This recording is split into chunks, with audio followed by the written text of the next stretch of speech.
Hello बच्चों, कैसे हो आप। आशा करती हूँ आप सब अच्छे ही होंगे। आपने अपने 10th के एग्जामिनेशन देने के बाद अकाउंट स्ट्रीम ली है, जिसमें आपका अकाउंट्स का एक सब्जेक्ट है। और अकाउंट्स का जो सब्जेक्ट है वो आपके लिए बिल्कुल नया है, जो 10th से बिल्कुल रिलेट नहीं करता। इसलिए उसके बारे में आपको समझने के लिए पहले उसकी कुछ टर्म्स आनी चाहिए, बेसिक टर्म्स जो हम बार बार अकाउंट्स में यूज करेंगे। तो उसके बारे में आपको पता होना चाहिए, तभी वो अकाउंट्स आपको अच्छे से आएगा।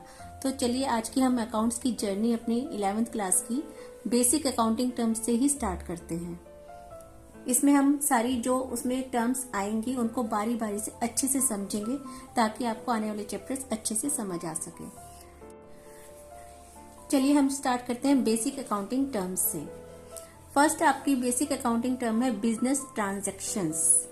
जैसा कि आप जानते हैं कि हमारे बिजनेस में ये सारी चीजें बिजनेस से रिलेटेड हैं, जिसमें हमें विभिन्न प्रकार के लेन देन ट्रांजैक्शंस डेली रूटीन में करनी पड़ती हैं, और एक दिन में कई कई ट्रांजैक्शंस होती हैं। तो बिजनेस ट्रांजैक्शन किसे कहते हैं? A business transaction is an economic activity. Economic activity इसलिए कहा गया क्योंकि इकोनॉमी से रिलेटेड है, पैसों से रिलेटेड है।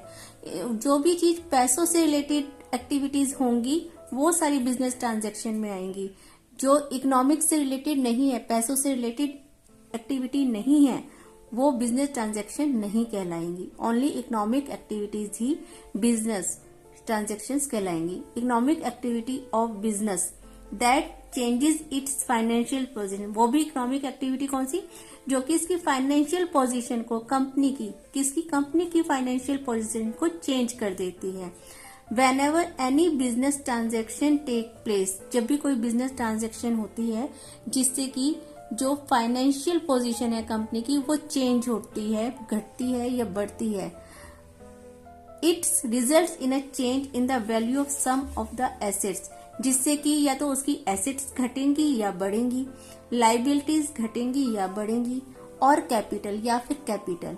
इन एसेट्स, लाइबिलिटीज और कैपिटल में कोई भी चेंज आता है, जिस एक्टिविटी से, बिजनेस एक्टिविटी से इन सब में चेंज आता है जो कि पैसों से रिलेटेड हो, वो बिजनेस ट्रांजैक्शन कहलाएंगी। अगर कोई बिजनेस ट्रांजैक्शन ऐसी है जो पैसों से रिलेटेड नहीं है तो वो बिजनेस ट्रांजैक्शन बिल्कुल नहीं कहलाएगी।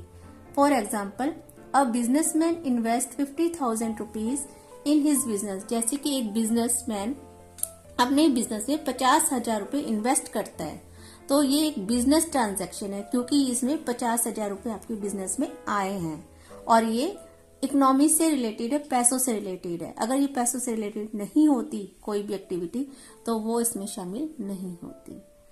क्लियर? सेकंड है कैपिटल। अब कैपिटल क्या होती है? हमने ऊपर बात करी थी कैपिटल में चेंज आए, एसेट्स में चेंज आए या लाइबिलिटीज में या कैपिटल में। अब कैपिटल होती क्या है हम इसको समझेंगे। It refers to the amount, वो उस अमाउंट को रेफर करती है। कैपिटल उस अमाउंट को कहा जाता है इन्वेस्टेड बाय द प्रोप्राइटर, जो कि प्रोप्राइटर ने इन्वेस्ट की है इन अ बिजनेस ऑर्गेनाइजेशन। कोई भी बिजनेस ऑर्गेनाइजेशन को चलाने के लिए प्रोप्राइटर ने जो भी अमाउंट बिजनेस में इन्वेस्ट किया है उसको हम कैपिटल कहेंगे। प्रोप्राइटर किसे कहते हैं? बिजनेसमैन को ही दूसरा नाम प्रोप्राइटर है। दिस अमाउंट में be in the form of cash, वो जो उसने इन्वेस्ट किया है अमाउंट वो कैश में भी हो सकता है कि वो कैश पैसे लेकर आए, गुड्स के रूप में भी हो सकता है, और एसेट्स के। एसेट्स होते हैं संपत्ति, कोई भी चीज, मशीनरी ला रहा है कंपनी में, कुछ और ला रहा है तो वो भी कैपिटल गिनी जाएगी। यहाँ पे गुड्स का मतलब गुड्स कोई रॉ मटेरियल हो सकता है किसी चीज को बनाने के लिए, किसी चीज को कंपनी बना रही है, उसको बनाने के लिए जो सामान चाहिए वो गुड्स कहलाएंगे। यहाँ पे गुड्स का मतलब आपका ने जो पहले हिंदी इंग्लिश में पढ़े हैं, अच्छा, वो मीनिंग नहीं है। यहाँ पे गुड्स का मतलब है कोई भी मटेरियल जो कि कंपनी के काम के लिए प्रोप्राइटर लेकर के आया है वो। For the firm it's a liability towards the proprietor, और फर्म के लिए ये जो कैपिटल है वो प्रोप्राइटर की तरफ लाइबिलिटी है। Because proprietor is the separate from business. क्यों है? क्योंकि जो प्रोप्राइटर होता है, बिजनेसमैन होता है, वो फर्म से अलग गिना जाता है, बिजनेस से अलग गिना जाता है। फर्म बिजनेस अलग होता है और उसका जो प्रोप्राइटर होता है वो अलग गिना जाता है। तो जो प्रोप्राइटर कैपिटल लेके आया है वो फर्म के लिए लाइबिलिटी गिनी जाती है, यानी कि वो उससे पैसे उधार हैं उसके ऊपर। तो जब भी हमें कैपिटल निकालनी होती है तो हम क्या करते हैं, जितने भी एसेट्स हैं कंपनी में, जितना भी सामान है उसमें से अगर हम देनदारियां लाइबिलिटीज होती है जो भी हमें पे करना है बाहर आउटसाइडर्स को, वो सारी चीजें घटा दे तो वो कंपनी की कैपिटल निकल आती है कि वो जो है बिजनेसमैन वो कितनी कैपिटल लेकर के आए। अगर हम एसेट्स टोटल जो कंपनी के एसेट्स हैं उसमें से लाइबिलिटीज घटा देते हैं तो वो कैपिटल निकल आती है। जैसे एग्जांपल से समझते हैं हम इसे। Suppose the following balance appear in the books of firm. हम ये मानते हैं कि फर्म की जितनी भी बुक्स हैं, चाहे वो कैश बुक हो गई, मशीनरी का हो गया, स्टॉक का हो गया, उनमें कुछ बैलेंसेस हमें दे रखे हैं। जैसे कैश 20,000 रुपीज दे रखा है, मशीनरी 50,000 रुपीज दे रखी है, स्टॉक 1 लाख रुपीज का दे रखा है, डेटर्स 14,000 रुपीज दे रखे हैं, क्रेडिटर्स 30,000 रुपीज दे रखे हैं। क्रेडिटर्स वो होते हैं जिनको हमने पैसा देना है। तो ये जो क्रेडिटर्स हैं वो जिनको हमने पैसा देना है वो लाइबिलिटीज हैं, और डेटर्स हैं जिनसे हमने पैसा लेना है। अब हम कैपिटल कैलकुलेट करते हैं। जैसे कि हमने बताया था एसेट्स माइनस लाइबिलिटीज, तो इसमें जितने भी एसेट्स हैं उनको हम प्लस करेंगे। एसेट्स कौन सी हैं? Cash, machinery, stock and debtors, ये सारे हमारे क्या हैं? एसेट्स। और लाइबिलिटी के हैं? क्रेडिटर्स। तो इन पूरे में से कैश, मशीनरी, स्टॉक और डेटर्स में से क्रेडिटर्स को हम माइनस कर देंगे तो वो हमारी कैपिटल आ जाएगी। तो ये सारा कैलकुलेट करके 1,80,000 रुपीज आया जो कि हमारी कैपिटल है। कैपिटल यानी जो अमाउंट प्रोप्राइटर बिजनेस में लेकर के आया है वो। It is also known as owner security. इस कैपिटल को हम दूसरे नाम से ऑनर सिक्योरिटी, नेटवर्थ और नेट एसेट्स के नाम से भी जानते हैं। नेक्स्ट हमारे जो पॉइंट है वो है ड्राइंग्स। ये जो ड्राइंग्स है अकाउंटिंग टर्म्स में बहुत यूज होती हैं। अभी इस ड्राइंग को समझना बहुत जरूरी है। ड्राइंग्स अब तक आपने हिंदी इंग्लिश में 10th तक ये पढ़ा है कि ड्राइंग का मतलब चित्रकारी होता है, लेकिन यहाँ पे ड्राइंग का मतलब चित्रकारी नहीं है। हम इसको समझते हैं क्या है। एनी कैश और वैल्यू ऑफ गुड्स, कोई भी कैश या वैल्यू गुड्स ऐसी जो वहां पे कंपनी में लगी हुई है किसी वैल्यू की, वो विड्रॉ कर लेनी, निकाल लेनी। ऑनर ने अगर किसी कैश या गुड्स ऑफ वैल्यू को निकाला है तो पर्सनल यूज, अपने यूज के लिए, ऐसा नहीं है कि कंपनी के लिए यूज के लिए लगा रहा है। अगर कंपनी यूज के लिए लगा रहा है तो ड्राइंग्स नहीं कहलाएंगी, लेकिन अगर उस पैसे को उसने पर्सनल यूज के लिए, अपने यूज के लिए निकाला है, और या फिर अपनी प्राइवेट पेमेंट्स, कुछ पेमेंट्स होती हैं अपने घर की या अपने पर्सनल यूज की, उसको करने के लिए अगर निकाल रहा है तो वो ड्राइंग्स कहलाएंगी। जैसे कि मान लो ए है एक व्यक्ति, वो 50,000 रुपए अपने घर का रेंट पे करने के लिए ड्राइंग्स बिजनेस से पैसा निकालता है। अब वो जो बिजनेस से पैसा निकालेगा, ये ड्राइंग्स जो हैं वो प्रॉफिट में से निकालेगा, होने वाले प्रॉफिट्स में से निकालेगा, कैपिटल्स में से नहीं निकाल सकता। तो वो जो पैसा निकालेगा अपने घर के यूज के लिए, घर का रेंट पे करने के लिए, वो ड्राइंग्स कहलाएंगी। लेकिन अगर वो वहीं जहां कंपनी सिचुएटेड है उस कंपनी की बिल्डिंग का रेंट पे करने के लिए अगर पे कर रहा है तो वो ड्राइंग नहीं कहलाएंगी। इट्स क्लियर कि it's only for personal use.